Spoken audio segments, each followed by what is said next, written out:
me and a bunch of other writers would get on Zoom together, and we would talk for 5 minutes and then turn our cameras off and write. And during the time when the cameras were on and we were talking, one of the members, my friend Cynthia Bond, recommended that I look in Poets and Writers and just see, what opportunities are there. So I did that, and I saw the listing for the Flannery O'Connor Award. And when I looked at it, it was very close to the deadline. And something just told me, you know what? Go back to your original idea. You are now listening to the Highlight Reel Builder for Authors, the Going North podcast. I'm your host, certified self-leadership trainer and author of the best-selling book, Stay the Course, Dom Brightman. And you're going to be getting some goodies today from the guest that's up next.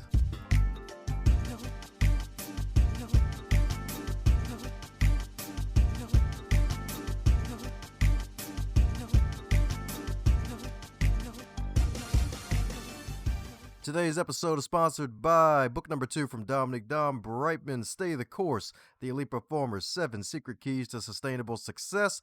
It is the field guide to help unleash the elite performer that is inside of you. Cop it today on Amazon.com or heading over to dombrightman.com and snag it in book, ebook, and audiobook, so that way you can take it on the go and get yourself on the go to your northbound success. And today on the Highlight Reel Builder for Authors, known as GMP, the great, glorious, and glamorous, it's the Going North podcast, and we got another super special, awesome human for you today, my friends.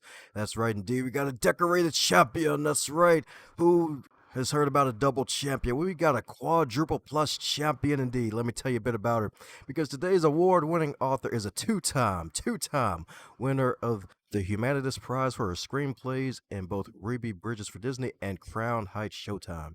And she also won the Flannery O'Connor Award for her link story collection called Light Skin Gone to Waste. And that book has been selected and edited by Roxane Gay. So that's a big, huge name, folks.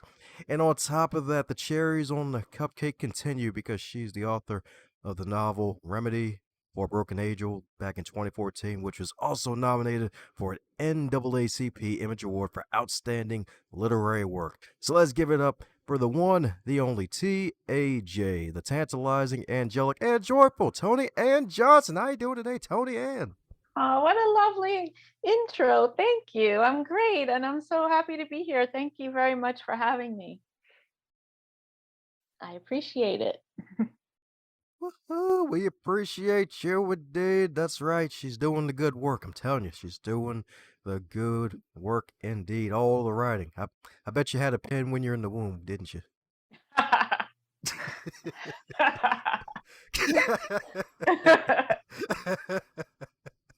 That would be interesting.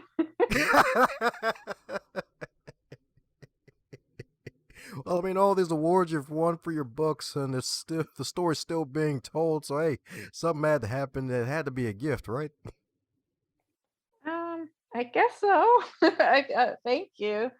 I didn't start out initially wanting to be a writer. I started as an actor, and I started writing plays because I had difficulty getting cast in things, because though I am African American, when people looked at me when I was trying to get work as an actor, as a young actor in the late 70s, early 80s, they were like, "Well, what are you?" I wasn't black enough for the kinds of roles that were available then. Like if you were going up for a commercial at that time, like say Coke or McDonald's, they weren't interested in the ethnically ambiguous look. They wanted, the black people to look very clearly black. And so I started writing plays for myself to act in, and my writing evolved from there. I was already studying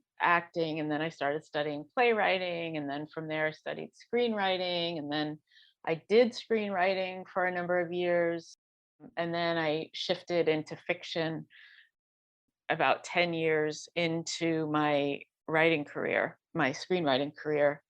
And then once I got more into that, then I stopped focusing so much on screenwriting and just was focusing on fiction.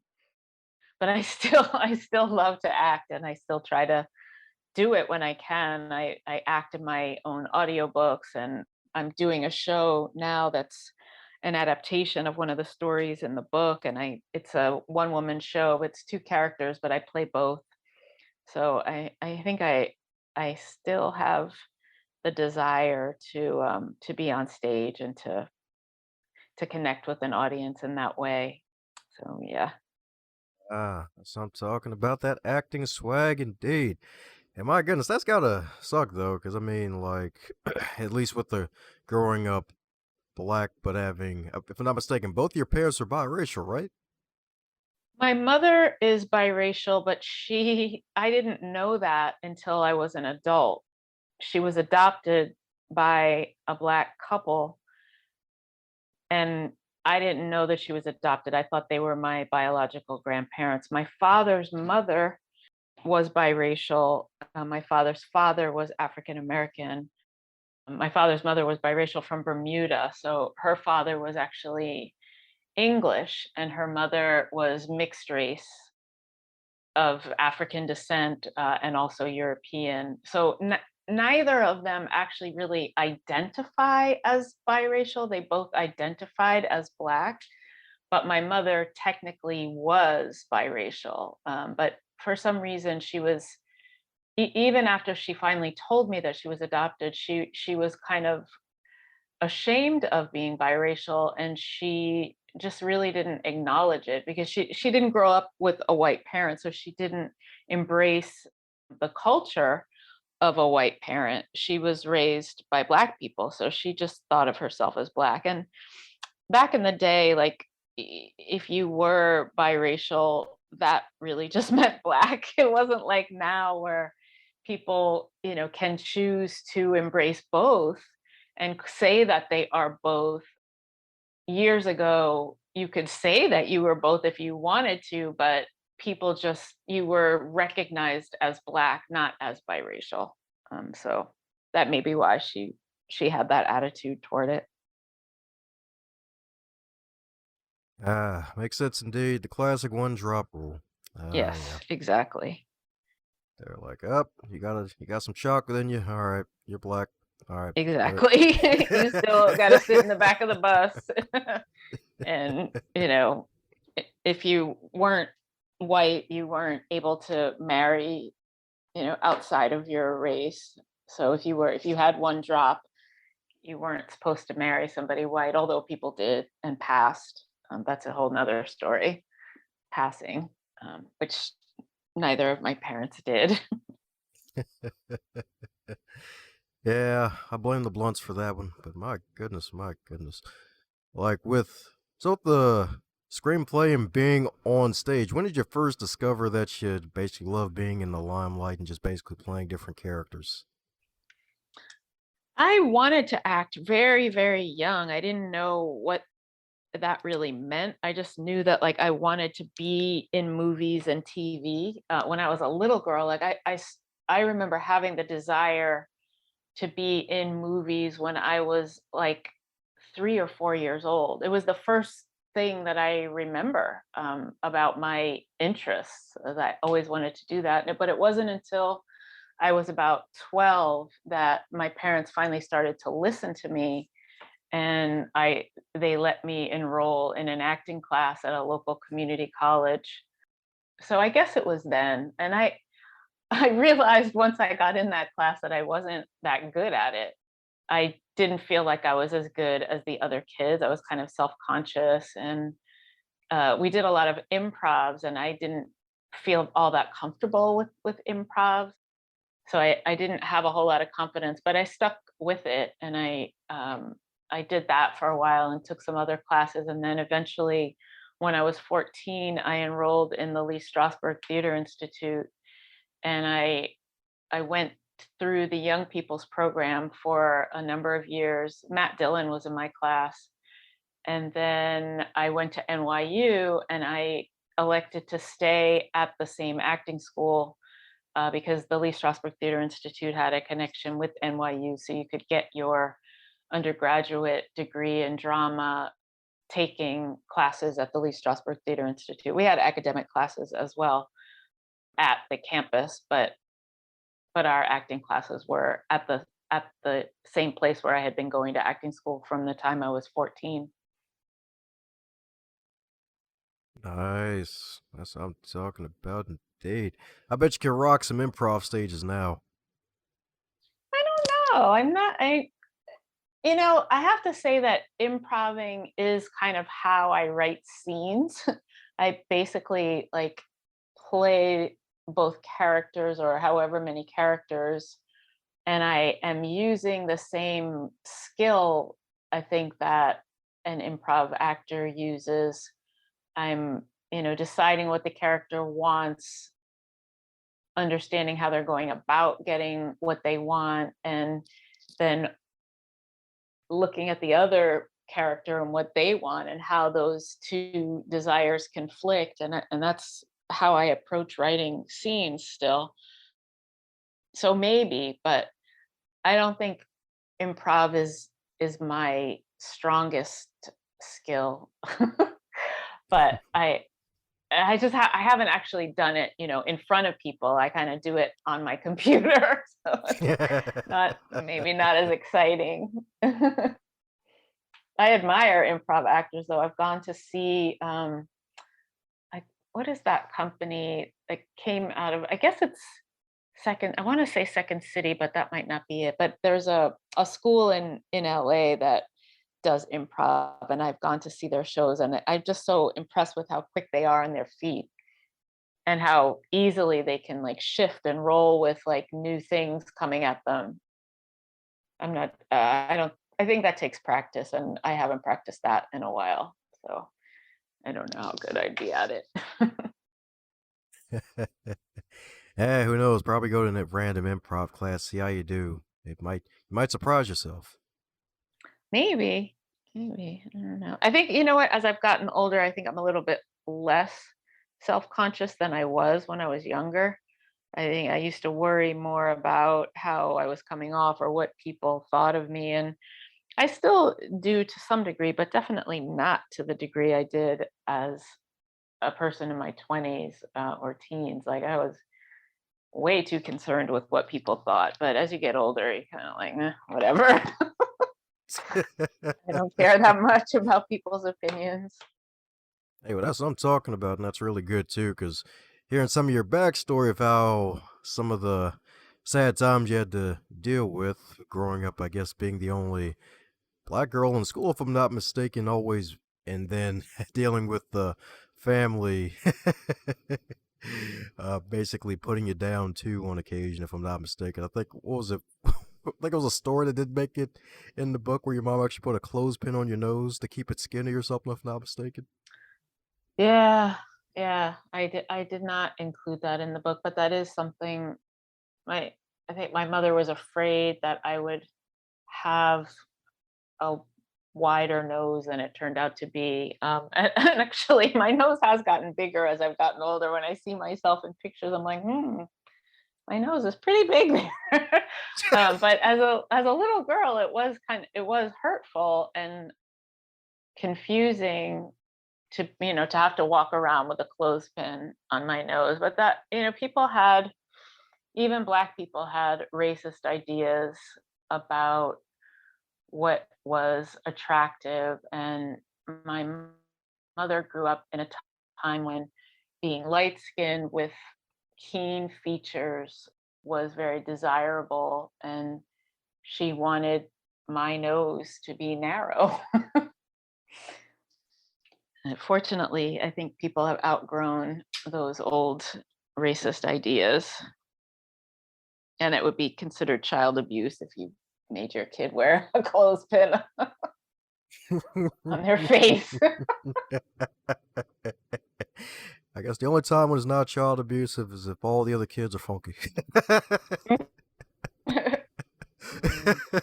Let me stop. Bad joke. But my goodness, my goodness. So it helped you to get more self confidence dealing with that, because that's like a lot of psychic baggage to carry. I guess, did it come out on stage during your times when you're doing screenplays? Like, how'd you overcome that? I think just with age, I've been around a long time. I and I wasn't acting for a long time. I think it's, easy to be self-conscious when you're an actor and what you're presenting to the world is just you. It's you're the instrument, it's your body, your face. So I because I transitioned into writing, I didn't have as much concern about my looks. I mean, I still am, concerned about how I look. Like, I don't want to look bad or anything, but I just have less I'm just less worried about, what I look like. That isn't the only thing that defines me. And I think when I was young and I was an actor, my I wasn't sophisticated enough to recognize my value outside of just being a girl and a pretty girl. Like, I wanted to be pretty. I was like coming up, in the patriarchy, and as an actor, the parts were often like a love interest or just like, an ingenue type girl that was supposed to be attractive. And if I didn't, sometimes I was too fat or my hair was too frizzy or whatever the issues were, like I never felt like I was enough.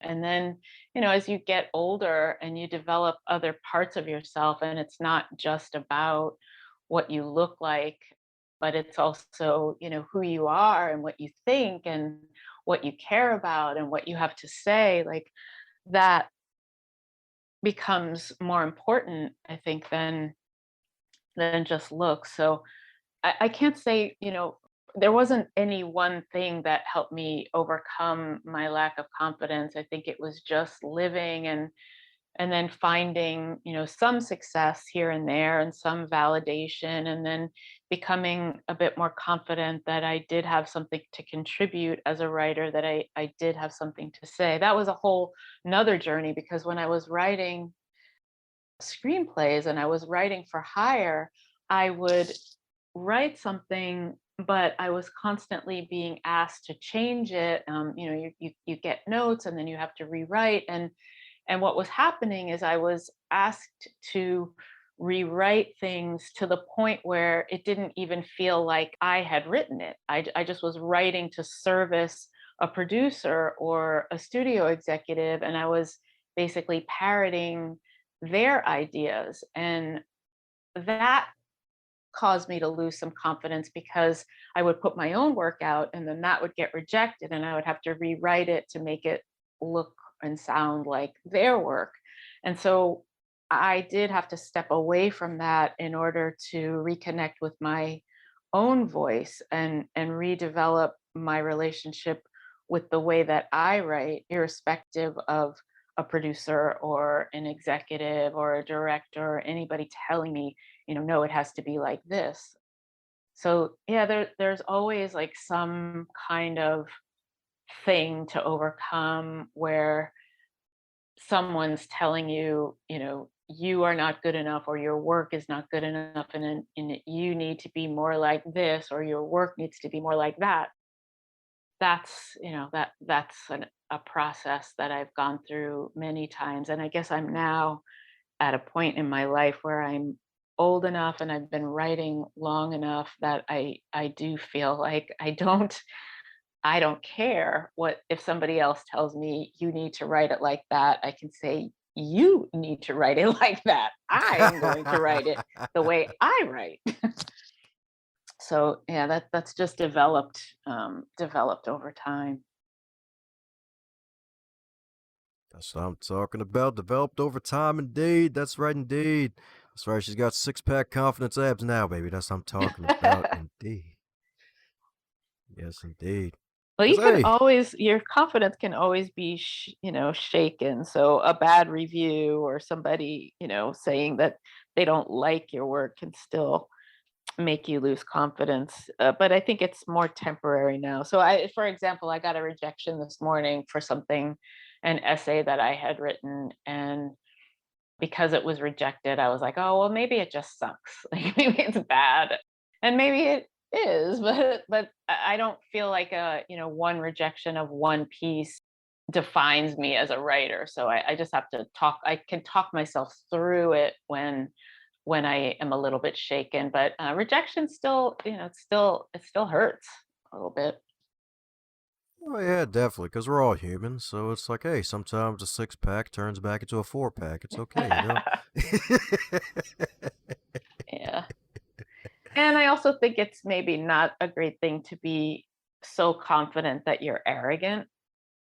That I don't feel like I have that level of confidence. I know that my work can always be improved, that I can rewrite, but I don't feel like I'm bad at it.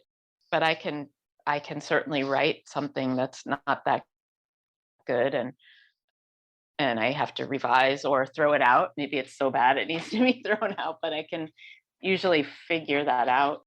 Whereas when I was earlier in my career, I think I maybe couldn't discern when something was bad. Now I can. I can usually tell, but I still need my beta readers to check me and help me like figure out what to cut and what to keep and where I've fallen short sometimes. So yeah, I'm confident to a point, but I'm not so confident that I don't believe that I don't have room for improvement. That I know that I always do. Can always get better. Heck yeah, that's right. Name of the game is get better and not butter. That's what I'm talking about.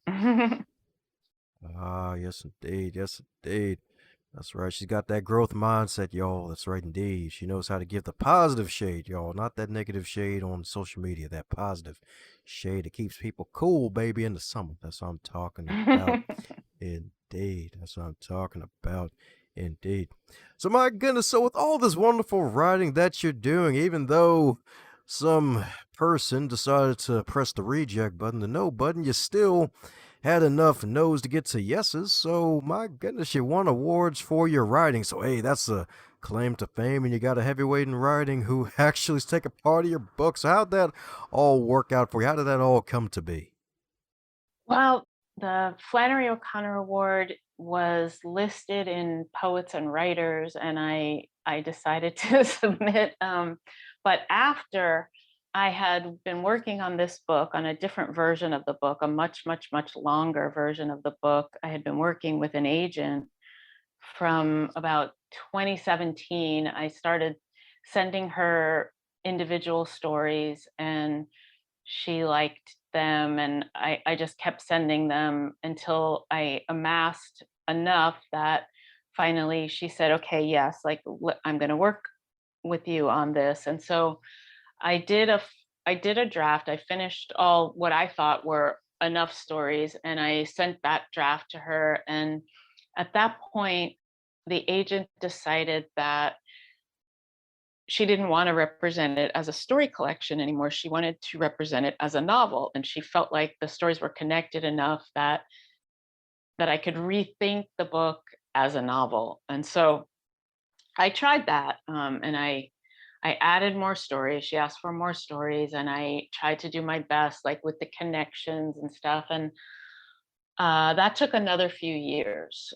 So it was a really long process because I would finish a draft and I'd have to wait for her to read the draft and give me notes. And then I'd have to take the time to do another draft. And meanwhile, I was teaching at USC. I was teaching screenwriting. And so it was really hard because the way that I teach is pretty intense. And so I didn't have a whole lot of energy left over when I was teaching, like to do these revisions. But I did them, and I did my best, and it took a long time, but I finally had a draft of the book that the agent felt was great.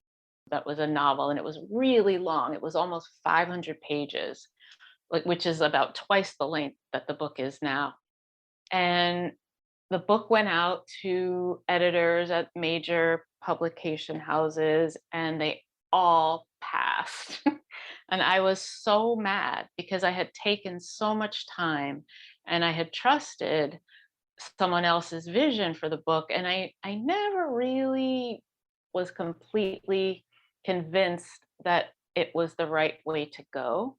I had always envisioned it as a story collection, and I wanted it to be a story collection, but I also wanted to publish a book that would pay me money, that would have a wider reach. And so I wanted to publish with a large press. And so I was willing to do whatever this publishing professional suggested that I needed to do in order to accomplish that goal.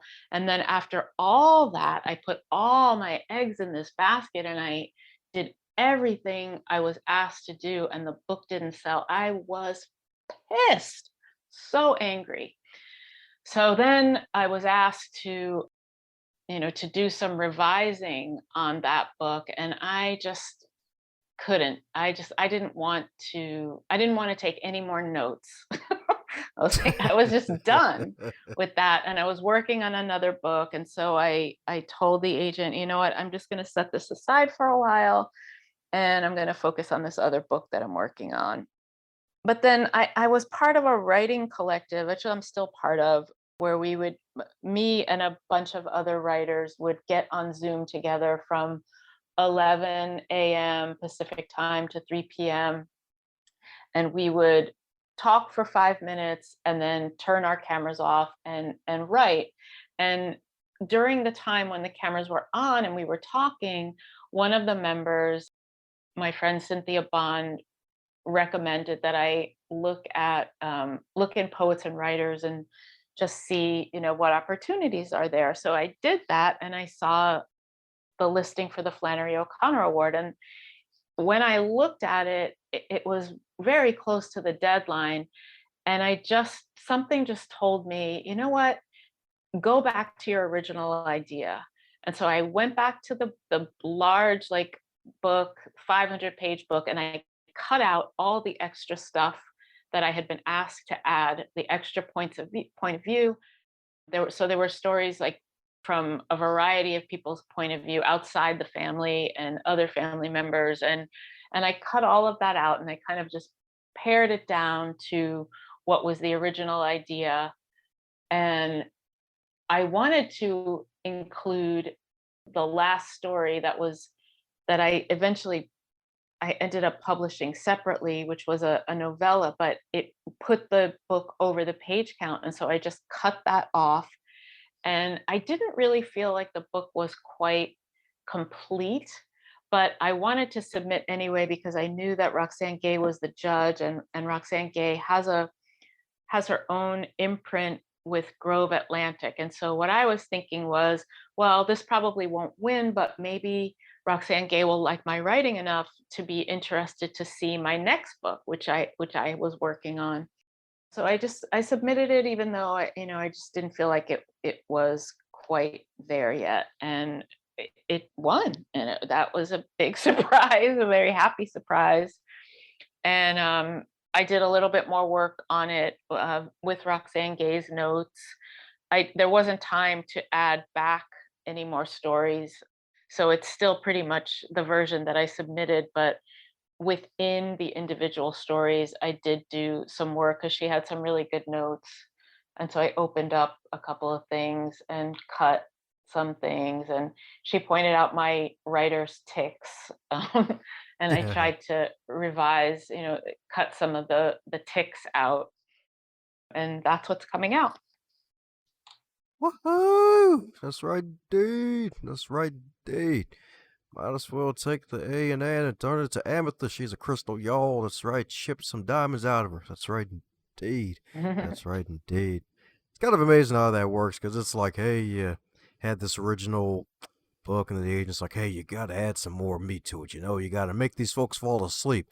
Like, hey, you gotta add some more meat to this. And it's like, you know what? This doesn't feel right in my gut. You know what? This gut feeling says, you know what? Let me just go ahead and turn this in. And voila, it actually was the right choice. It indeed. I know that's got to be like one of the best feelings ever. You probably did like 5 happy dances, didn't you? I screamed when I got the email. I got the acceptance email. I like screamed out loud, and I jumped up and down. I was so happy and just so gratified because I had gone into I mentioned that I was angry, but I also was just in despair. I was so sad, and I went through a bit of a depression, and I was like, what am I doing with my life? Because I had spent years working on that manuscript, and it just seemed like nothing was going to come of it, and I just couldn't understand, like, how could I work so hard on something and have nothing come of it? But that's what I was facing. So when the book won, and I realized it was going to be published, and that Roxane Gay had liked it, that was very meaningful to me, and just kind of made it all worth it, because it was a really hard experience. And the only thing that really kept me going was that I had another book that I was working on, and so I just kept showing up to the computer, like getting myself up, getting myself to the computer, and just kept working on this other book. But I was just so sad. I guess, sometimes you feel defeated in an artistic career because things don't work out the way that you hoped, and it's very painful. Eventually you get over it and you move on. And it's not the first time I've had a disappointment, but it was significant because it had been so many years that I had put into this one manuscript. And I said, like, I may have mentioned like 5 years, but it was a project that I started writing when I was in graduate school in 2007. So that Light Skin Gone to Waste was actually my final manuscript for my MFA program. And I graduated in 2008. So I had a few stories then, but so I was working on that book for so long. and I was, I had thought that something was going to happen with it, and so it was just like really uh, a big blow. But it wasn't until September that I found out that the book won and that it was going to get published. So I was a bit sad from the time it didn't sell, which was like March of 2000. Was it 2020 or 20? I guess it was March of 2021. And then I submitted the book in May of 2021. And then in September, I found out that it won. So I guess it wasn't that long that I was depressed, but I was pretty depressed. So, but it has a happy ending, thank goodness. Oh, for happy endings. That's what I'm talking about, indeed. That's right, indeed. That's right, indeed. That's right. She got the gold, baby. She's got the gold. She has her Michelangelo statue, baby. That's right, indeed. That's right. It's been chiseled for years, baby. It's been chiseled for years. Almost decades. Almost.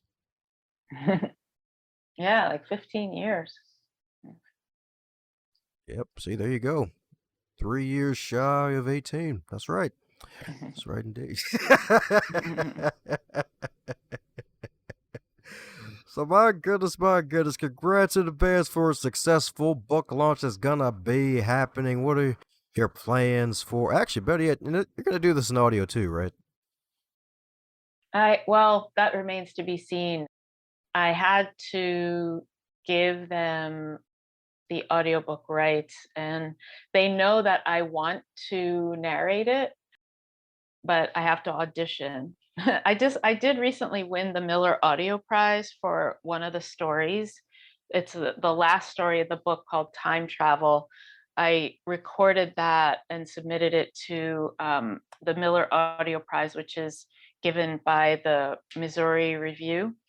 And I won in the prose category. And so when I won, I told the press, hey, look, I won the Miller Audio Prize. Maybe that would help me persuade the audiobook company to give me the opportunity to record the book. And I don't mind if other people are also on the book record, like somebody else could play the character, the father character, but I want to play Velma and Maddie. I mean, Maddie is based on me. So who is going to read her better than me? And Velma is based on my mother, and I've already been doing a show where I play that character, and I do a version of one of the stories as a theatrical piece. So I do feel like I should be the one to do the audiobook, but it's not definite yet. If they don't do an audiobook within 18 months, then the rights revert to me, and I will produce the audiobook as I have produced my past two audiobooks.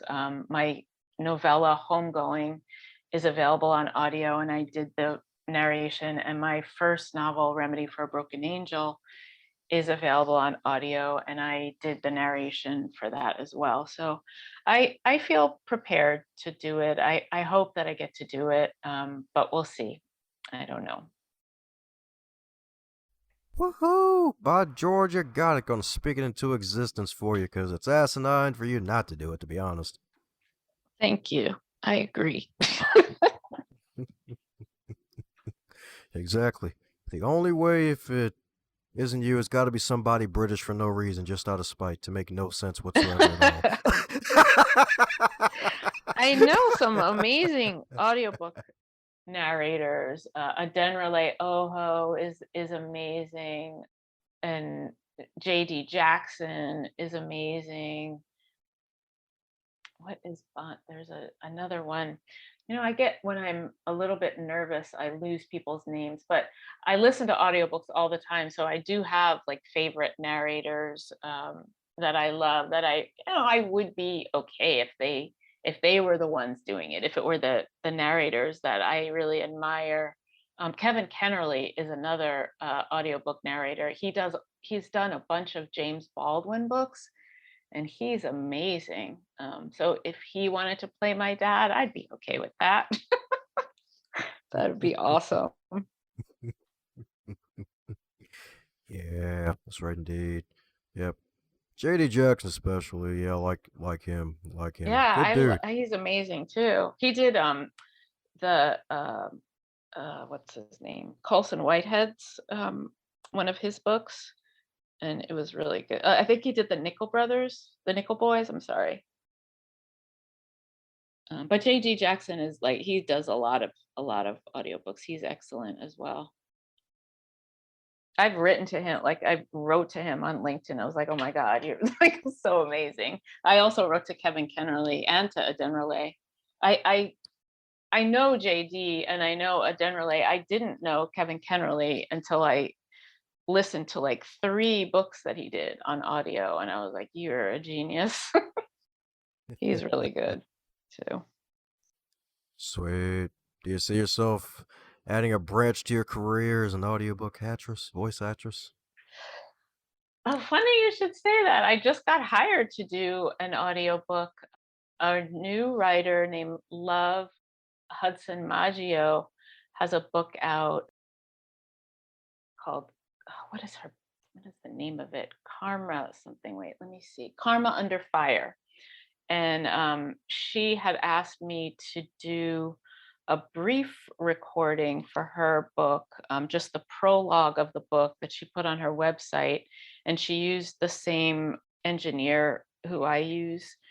And then I guess her publisher wanted to do an audiobook, and they presented a few people to her, and she didn't want them, so she asked me if I'd do it, and I'm planning to do it. So and so it's not, that would be the first time I'll do somebody's audiobook that's not my book, but I enjoy doing it. It's really fun. So yeah, so I'm going to do that. I'm going to do it, record it in August. Eh, that's what I'm talking about indeed. That's what I'm talking about indeed. So what gets you into shape to perform the way you do? Because I'm sure with doing a one-woman show with the screenplays you've done in the past, and of course with audiobooks, staminas are required as well. So what keeps you in proper high performance shape to deliver the goods? That's a good question. I think the most important thing that I need to work on when I do these things is being prepared to connect emotionally with the material. And I don't know that I really have had to prepare too much because it's it's been my own work mostly. So I already have an emotional connection to the material. And because I have been writing consistently for so long, and the way that I write is kind of through the character, that's kind of been it's like I basically play all the characters as I'm writing them. So I think I have kind of maintained the acting muscle that way, and I've also been doing public readings for a number of years. So I guess it's just I just never let it die. So, I haven't acted professionally in a really long time, but I've never relinquished my SAG membership. So I've just still kept the idea of myself as an actor alive. And whenever I have an opportunity to read in public, I put my all into it, and I really try to become the characters for these readings.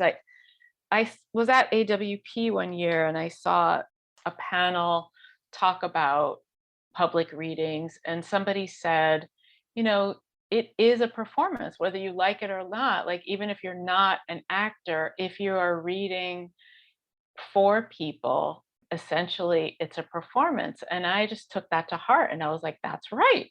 And so I started making my readings like shows. So for example, when I did the launch for my first novel, Remedy for a Broken Angel, I curated pieces from the book and put them together in a 30-minute set, basically, and played the different characters, and I made it like a one woman show.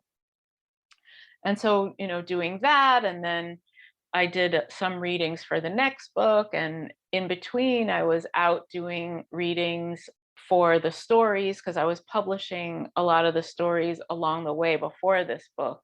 So I've just never stopped. I've just, continued to do it, and I approach it, the writing is done, I approach the reading part as I would approach doing a play or doing a monologue. And I tend to choose pieces that are more performance oriented. So I tend not to choose a piece that's all narration or exposition. I tend to choose a piece that is either a monologue in the book or a scene rather than just like straight narration.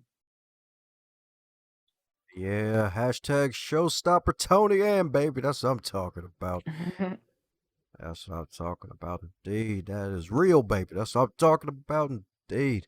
That's right, that real deal reading, baby. That's right, indeed. It ain't just reading monologue, Ben Stein, Clear Eyes. It's the real deal. You're going to get the real deal. You're going to get all of Tony. That's right. She's going to give you a show like you've never, ever seen before because she can do just that, indeed. So, my goodness, so since this is far from your first rodeo in terms of podcast interviews, is there a question that you wish you'd be asked more often? Oh, not really. I haven't done that many podcasts. I've done a couple, but not that many. And I always feel like I sound silly in podcasts. So I'm trying to do more of them to practice and get better. But oh, well, you know what?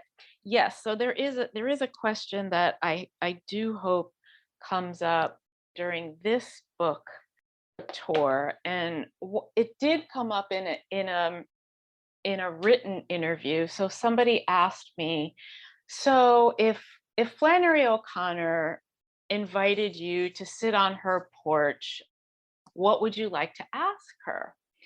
And so I had to tell the person who asked me this, Flannery O'Connor was a bigot. and she was incredibly racist. She did not want to sit near Black people. She said in her letters that she was kind of repulsed by seeing Black people and white people sitting together. So that would not happen. So I guess I would appreciate, the opportunity to say how I feel about, winning this award and Flannery O'Connor being a racist.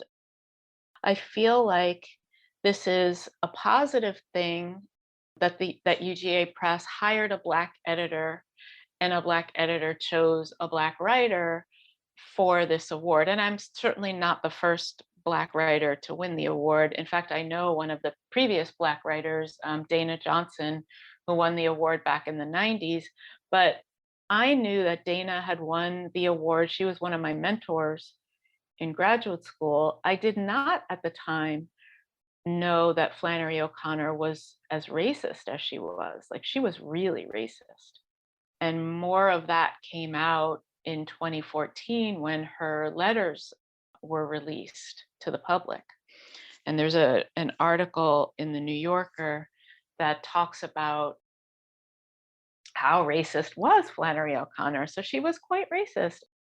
But I still appreciate her and I appreciate the award. I obviously reject her racism, but in a patriarchal world, I can admire that she was a woman, artist, writer, getting her perspective out there. And I think that unfortunately, yes, I think there is some racism reflected in her work, but I also think that if we were to remove that, I think she was a really good writer. Like, I admire her writing, except for the racist parts. I don't admire those.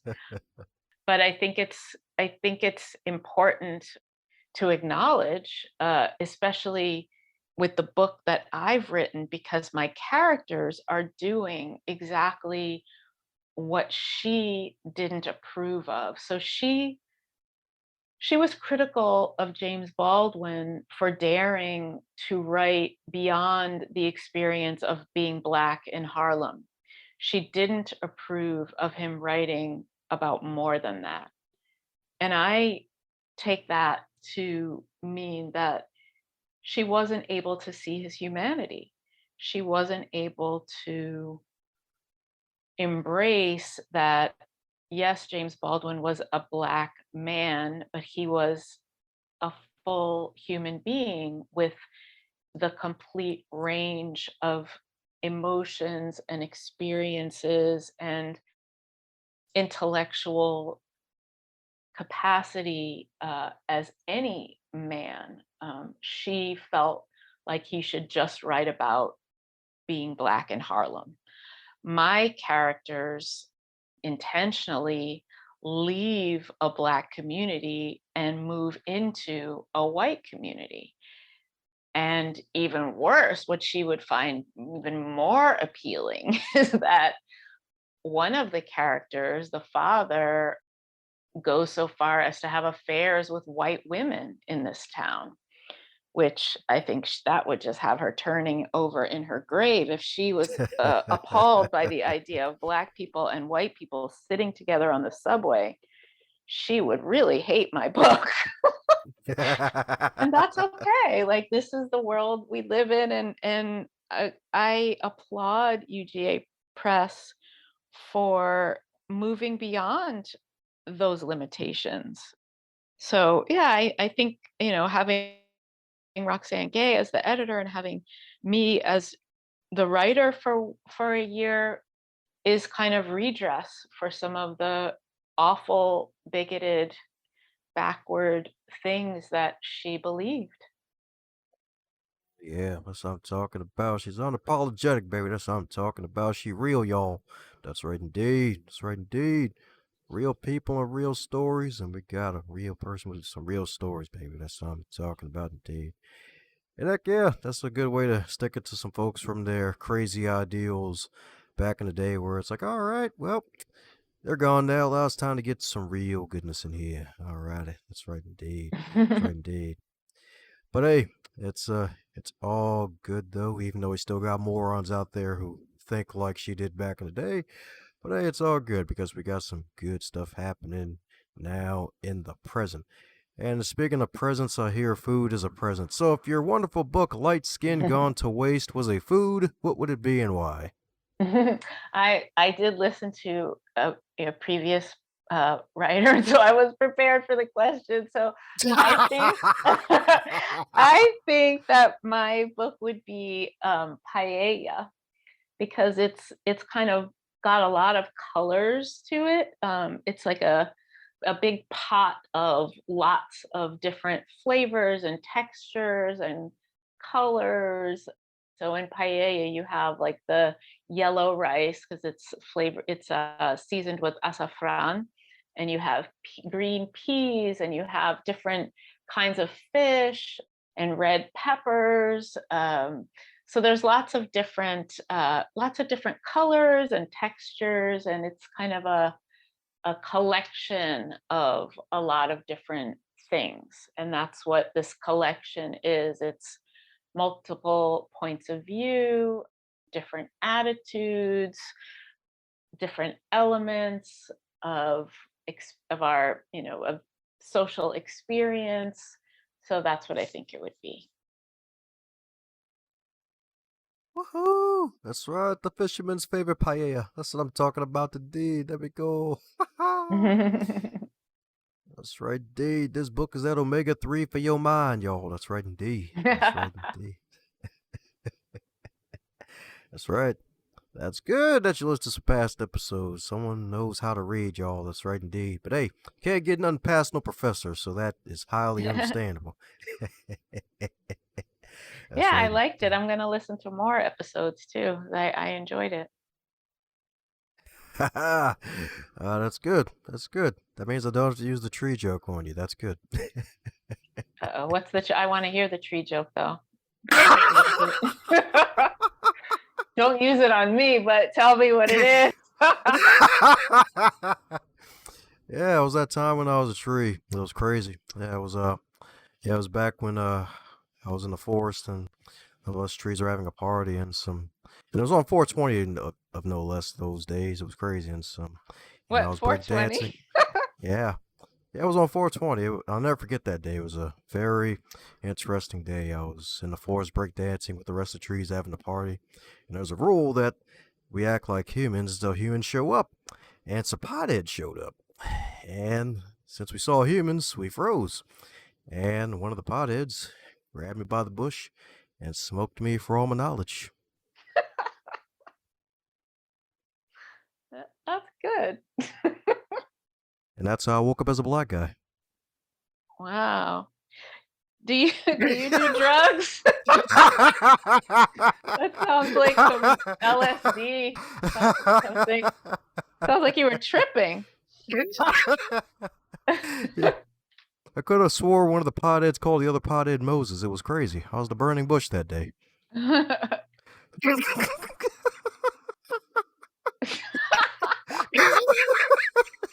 That is funny. Well, thank you. I appreciate you sharing that with me. Oh, yeah. That's right indeed. Has left many with their heads sunken in disgust, just shaking their heads in laughter and confusion. I feel like that was one I follow.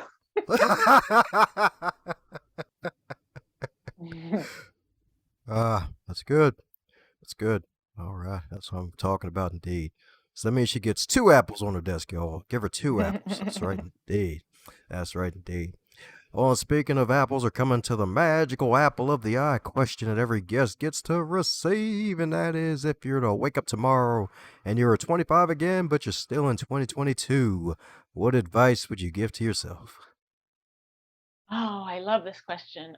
I would tell myself to go ahead and cut out the toxic people from my life, and even if they're family, and not look back, because they don't mean you well. And they're not going to change. They'll actually only get worse. So that would be the first piece of advice. The second piece of advice I would give myself is to try to not worry so much about what other people think of you, especially with regard to my writing.